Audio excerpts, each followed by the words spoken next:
no show do Heleno Rodai, Rádio Serviço. No Rádio Serviço Saúde Especial de domingo, eu vou conversar mais uma vez com o chefe do Serviço de Clínica Médica do Hospital Federal dos Servidores do Estado, meu amigo, grande tricolor, Dr. Silvio Provenzano. Nos últimos dias, a Secretaria Estadual de Saúde recebeu notificações de alguns municípios do estado do Rio que registraram a incidência de casos de malária. Por isso, hoje, o Dr. Silvio vai falar sobre essa doença, que ainda não tem evidência de epidemia no estado. Mas é bom conhecermos para ficarmos em alerta ao primeiro sinal. Bom dia, bom domingo, doutor Silvio. Bom domingo, Heleno. Beijo para a família Tupi. Aproveitando aqui no início, agradecer a você o carinho no dia 11 passado que eu aniversariei. Muito obrigado pelo carinho e pelas manifestações que eu recebi de várias partes da família Tupi. Olha, adoro vocês, obrigado. Eu recebi aqui muitos e-mails e recados no Facebook também, pedindo para repassar esses abraços. Saiba, doutor Silvio, que o senhor é muito querido por toda a família Tupi, viu, amigo? O que me emocionou bastante. E malária, vamos falar dela. Vamos lá. Então, para começar nosso bate-papo, o que é a malária e o que causa essa doença, doutor? Então, vamos lá. Primeiro que você já deixou claro na nossa introdução, não existe uma epidemia, gente, pelo amor de Deus. Sim. Alguns casos, em torno de 20 casos aproximadamente, foram notificados aqui no estado do Rio de Janeiro. 2 casos em Miguel Pereira, 2 ou 3 em Nova Friburgo, em Teresópolis, em Petrópolis. Portanto, casos de malária que ocorreram na região serrana do estado do Rio de Janeiro.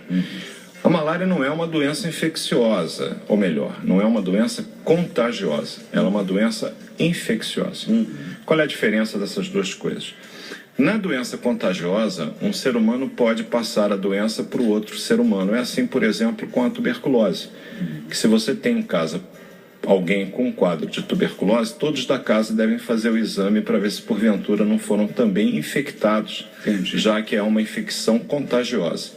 No caso da malária, não. É uma doença infecciosa, porém não contagiosa. E por que essa confusão toda? Porque, na realidade, para que a malária possa passar de um indivíduo, de um ser humano para o outro, é necessário, Heleno, que haja a participação de um vetor, de um inseto, que no caso da malária é um mosquito do tipo pernilongo chamado anofelino. E na realidade, quem morde e consegue transmitir o protozoário causador da malária é a fêmea desse mosquito, que tem hábitos de vida muito conhecidos. Por exemplo, gosta de água limpa, costuma habitar matas que sejam um pouco mais densas, né? A Mata Atlântica, por exemplo, é um lugar adequado para a proliferação, para o criadouro desse tipo de mosquito. Costuma comer no final do dia, tardinha, anoitecer e de manhã bem cedo. Então ela sai para picar os incautos e se alimentar do sangue deles. E nesse momento ela deposita o protozoário, que é o plasmódio, e evidentemente passando para esse indivíduo a possibilidade dele contrair a malária. Existem alguns tipos diferentes desse protozoário causador da malária, Helena. Nós temos o Plasmodium malaria, nós temos o Plasmodium vivax, nós temos o Plasmodium ovale e o mais grave, que é o Plasmodium falciparum. E para tranquilizar ainda mais a família Tupi, o tipo mais grave de malária não foi detectado aqui no estado do Rio de Janeiro. Na verdade, os casos que nós tivemos foram causados pelo Plasmodium vivax, que é aquele que transmite a forma mais leve de malária, a mais simples, mas que nem por causa disso a gente não vai deixar de reconhecer e tratar adequadamente. Agora, em relação aos sintomas, doutor Silvio, o que fazer ao perceber os primeiros sintomas dessa doença? Helena, os sintomas da malária começam com uma febre.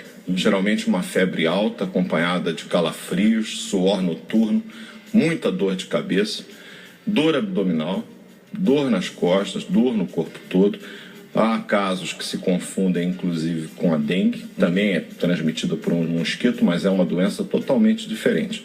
No caso da malária, nos casos complicados, pode aparecer um quadro de hepatite. O indivíduo fica amarelado, a urina fica meio escura. Essas são as formas mais graves, mas que, felizmente, são mais difíceis de serem observadas com um tipo de plasmódio que tem sido identificado aqui no Rio.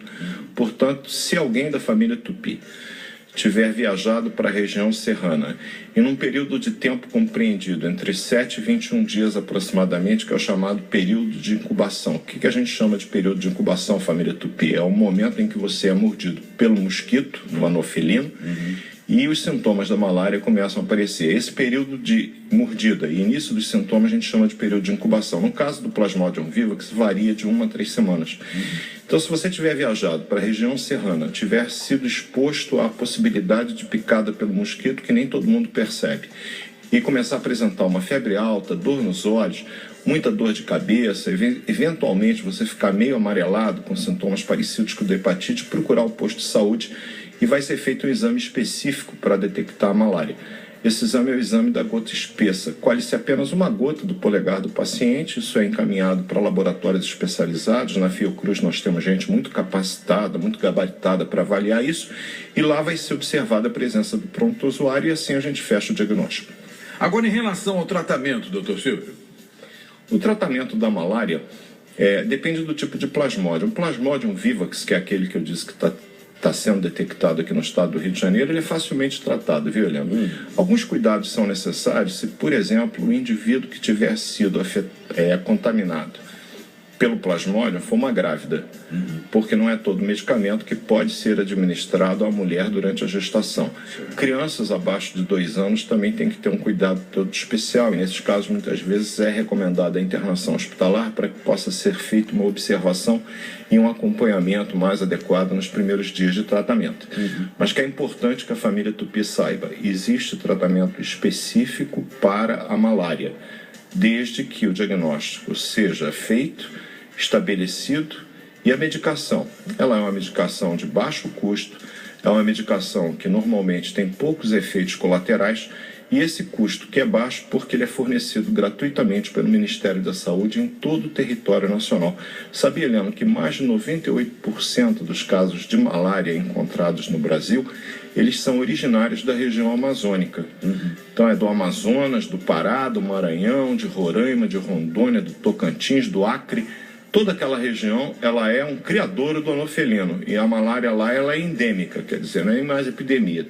Toda febre naquela região, a primeira possibilidade que o meu colega do norte pensa, malária, uma coisa que nós aqui no Rio de Janeiro, desabituados com isso, a gente custa pensar. E o que a gente tem visto aqui é exatamente isso, a dificuldade muitas vezes do próprio médico na UPA lembrar que eventualmente podemos ter casos de malária aqui, mas muito pontualmente. É um casinho aqui, o outro bem mais lá adiante. Maravilha. Doutor Silvio Provenzano, mais uma vez, muito obrigado pela participação. Bom dia, bom domingo, fique com Deus e até a próxima, amigão. Até a próxima. E só para encerrar, se vocês forem para a região serrana, em particular crianças pequenas e gestantes, perto da região da mata, se proteger, principalmente no final do dia e de manhã, usar roupas bem agasalhos, uso de repelente sob orientação médica, principalmente para as crianças. Isso ajuda a evitar a infecção, já que a picada do mosquito nessas circunstâncias vai ser mais complicado. Não existe vacina, mas tem tratamento com medicamentos adequados. Um bom domingo para a família Tupi, uma semana de paz e mais uma vez, obrigado pelo carinho da família. Vocês são da minha família, eu sou da família de vocês, isso é muito bonito, é muito importante e verdadeiro. Beijo para vocês. Um abraço e até semana que vem, querido.